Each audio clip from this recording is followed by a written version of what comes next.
Ayo Pipi, main. Yuk, yuk, ayo. Sini.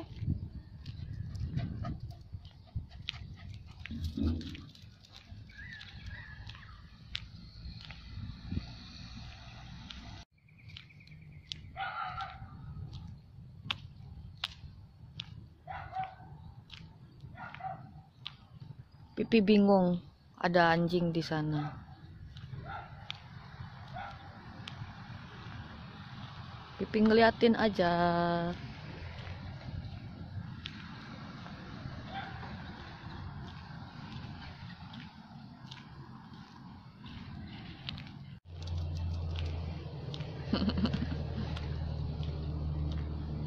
Pipi punya temen.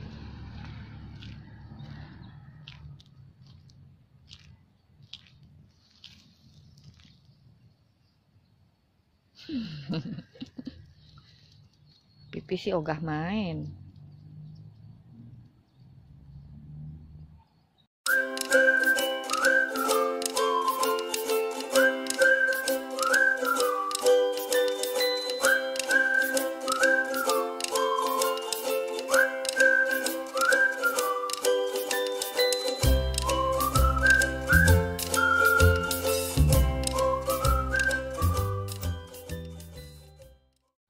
Kali ini masih edisi jalan-jalan atau ngajak jalan Pip di taman. Jadi ya untuk episode kali ini aku mau sedikit cerita tentang pengobatan kanker yang sudah aku alamin. Jadi tolong disimak ya. Bisa dilihat di sana Pip sedang ngendus-ngendus, lari-lari ke sana ke sini. Jadi ya aku diamkan saja, biarkan dia berlari-lari. Jadi seperti yang sudah aku bilang, aku itu kena kanker payudara sekitar sebelum COVID, berarti 3 tahun yang lalu. Jadi aku dioperasi kanker payudara itu Juli, aku masih inget banget, Juli tanggal 3.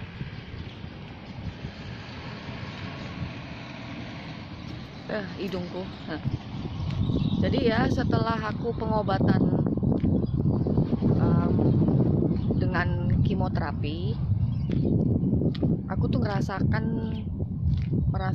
badanku tuh jadi lemes, gak enak, sakit semua, leher juga rasanya sakit, gak bisa makan apa-apa, rasanya seperti ngemut.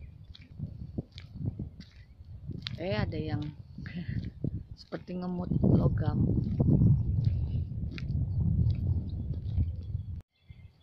Nah lalu tuh dokter kan nggak ngasih obat apa-apa. Jadi aku tanya, dok, badanku sakit semua ini. Jadi dokter hanya bilang memang kimo seperti itu salah satu efeknya. Nah, terus aku bilang sama dokter, karena aku nggak bisa tidur kan, karena sakit semuanya. Lalu aku minta sama dokter, bagaimana nih dok, aku nggak bisa tidur. Lalu dokter kasih aku resep dokter gitu, jadi aku harus beli di apotek. Jadi obat ini tuh kayak obat apa namanya, steroid penguat gitu. Nah aku beli nih atas saran dokter, beli di apotek. Nah malamnya waktu sebelum mau tidur nih, habis makan, aku coba ambil satu obat yang dikasih resep sama dokter ini. Aku makan satu, tapi nggak lama kemudian itu aku langsung muntah. Semua makanannya keluar, jadi muntah semua. Rasanya tuh mual. Nah terus kata suamiku, kata Matt, udah nggak usah pakai obatnya itu lagi, obat yang dikasih sama dokter. Jadi waktu itu aku hanya dikasih resep sama dokter steroid ini Lalu sama suster aku dikasih tahu aku harus makan Panadol. Jadi katanya makan aja tiap 3 jam biar nggak sakit. Nah, aku ini kebetulan orangnya sukanya pakai obat yang alami. Jadi kalau misalnya waktu di Jakarta ya, aku kalau sakit flu, meriang gitu, aku hanya makan buah, lalu sama kerokan. Pokoknya aku tuh jarang banget ya namanya minum obat. Bagiku yang namanya minum obat itu nggak alami, terus ada efek samping. Nah, jadi kebetulan waktu itu aku terus lihat di YouTube.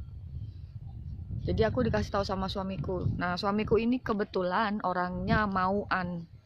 Jadi sebelum aku dioperasi juga dia yang nyari-nyari di YouTube antisipasi pasien kanker payudara sehabis operasi, seperti itulah. Pokoknya video-video seperti itu. Nah, terus dia inget, oh ya, tahu artis itu kan yang main Grease, Olivia Newton-John, yang sekarang almarhum. Kan dia juga kena kanker payudara, udah tingkat 4, pokoknya udah bahaya gitulah. Tahu nggak dia konsumsi apa? Dia konsumsi itu marijuana. Nah, di sini tuh marijuana masih nggak bisa beredar luas. Walau sekarang sih sudah aku dengar udah mulai ada perusahaan yang bekerja sama dengan pemerintah untuk membangun laboratorium, lalu melakukan riset tentang marijuana ini. Nah, di dekat rumahku ini ada kota namanya Nimbin. Di sana itu ada satu toko yang menjual segala macam marijuana deh. Ada kayak kaos, baju gitu-gitu, terus kok jadi lupa sih, tali, tali. Lalu ada sampo, conditioner, sabun, nggak tahu ya, aku lupa ada sabun nggak. Dan mereka juga jual minyak dan balsem. Nah, aku ketemu sama salah satu orang di sana. Jadi aku dijelasin, oh iya, banyak pasien kanker yang datang kemari untuk berobat, katanya gitu. Nah, jadi aku beli waktu itu. Aku beli minyaknya untuk diminum dan balsemnya. Jadi setelah itu setiap malam itu sebelum tidur, jadi habis makan sebelum tidur itu aku netes hanya dua tetes, kan ada pipet gitu, 2 tetes. Lalu sebelum tidur aku diolesin pundakku pakai balsemnya sama suamiku. Habis itu aku tidur nyenyak. Jadi efek dari minyaknya itu bikin teler ya, tidur jadi nyenyak. Jadi aku tuh nggak berasa sama sekali sakit, tidur nyenyak beneran. Nah, selain itu hal yang aku rasakan, mulut tuh mulai enakan, nggak yang bener-bener baal gitu loh. Jadi aku bisa makan sedikit. Nah, makanya aku bisa merasakan yang namanya mulberry itu. Ya, jadi nggak tahu kalau di Indonesia susah mungkin ya dapetnya, karena kan memang sih masih nggak boleh beredar. Jadi di sini tuh ada beberapa orang yang berusaha melegalkan marijuana sebagai pengobatan alternatif, karena memang efeknya itu bagus. Aku sendiri yang merasakan kalau minum obat dari dokter, aduh, nggak tahu deh, mungkin sampai sekarang aku kurus kering. Jadi ya seperti itu yang aku rasakan sendiri loh.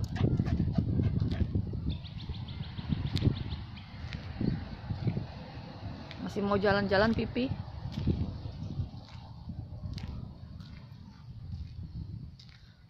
Lalu apalagi ya, sampai sekarang sih aku masih minum minyaknya karena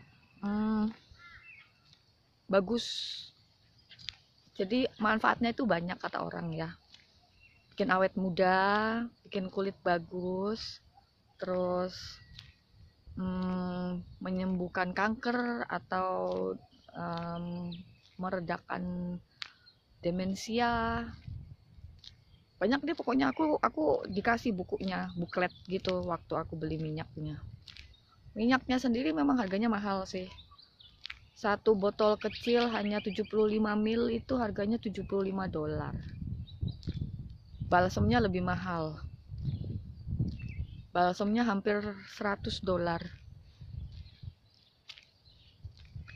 Jadi waktu itu sewaktu pengobatan kimo, aku selalu minum minyak marijuana dan balsemnya dipakai di pundakku, diolesin.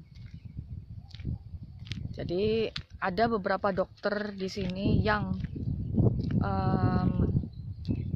mengiyakan jika pasien minta. Jadi minta rujukan gitulah.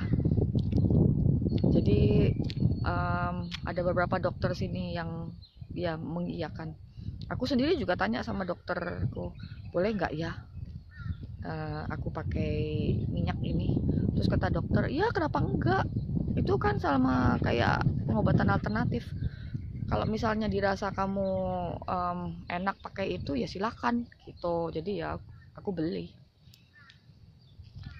Memang benar bagus untuk pengobatan kanker. Jadi memang harus diresmikan gitu. Bukan untuk ini ya, seneng-seneng misalnya teler. Bukan hanya untuk sekadar itu ya, tapi untuk pengobatan itu memang bagus.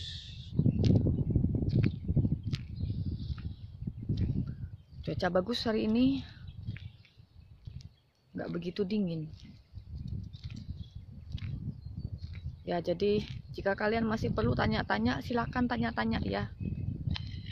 Aku dengan senang hati akan menjawab. Karena ya berdasarkan dari cerita pengalamanku sendiri. Oke. Apalagi ya? Kalau mengenai pengobatan radiasinya lain kali aku akan buat videonya. Oke, cukup sekian video kali ini ya. Terima kasih yang sudah nonton. Jangan lupa di share, subscribe, di like, dan komen-komen. Terima kasih atas doanya dan dukungannya. Dah.